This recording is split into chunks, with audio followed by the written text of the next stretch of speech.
تا بێت پرسیار لەبارەی بەردەوامی لە جێبەجێکردنی بەرنامەی چاکسازی دروست دەبێت.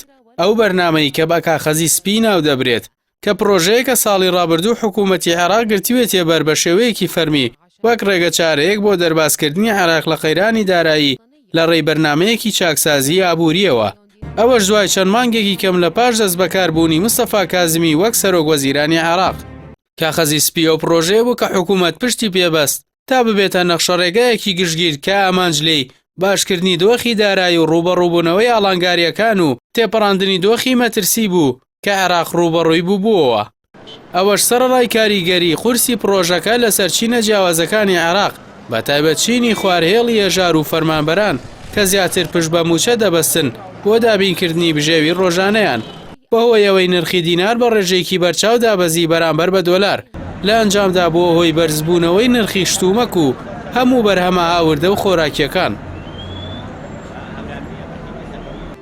بەرپرسانی حکومی پێیان وایە کە کاخەزی سپی هۆکارە بۆ بەرەو پێشبردنی بەرهەمی ناوخۆ و باشکردنی کەرتی تایبەت و کەمبوونەوەی پشتبەستن بە دەوڵەت، هەروەها هاندان بۆ زیادکردنی جۆرەها بەرهەمی ناوخۆیی لە سەرجەم کەرتەکانی حکومی و تایبەتی.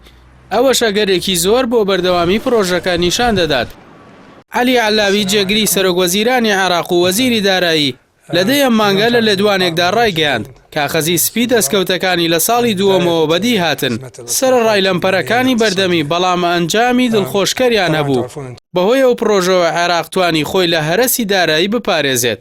لەگەڵ ئەو قەرزە زۆرە نێودەوڵەتیەی لەسەری بوو، هەروەها بەدەستێنانی داهاتی زیاتر کە دەبێتە خاڵێکی نوێ بۆ چارەسەرکردنی قەیرانەکان کە ڕوبەڕووی کەرتەکانی ئابووری و بەرهەمێنان بوونەتەوە.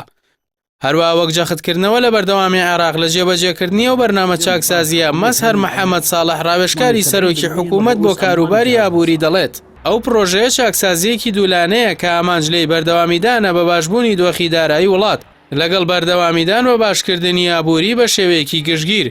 بەوتەی ساڵح ئەم بەرنامە چاکسازیە پێویستی بە ماوەی زیاترە بۆ دەرکەوتنی دەرەنجامەکانی بە شێوەیەکی زیاتر. پێشی وایە پرۆژەکە وەک نەشتەرگەریەکی ئابووری وایە کە پێویستی بە ئارامگرتن و سووربوون و خواستی تەواو هەیە بۆ دروستکردنی داهاتوویەکی جێگیر و گەشە سەندوو کە زیاتر وەک دەستوورێکی ئابووری دەردەکەوێت.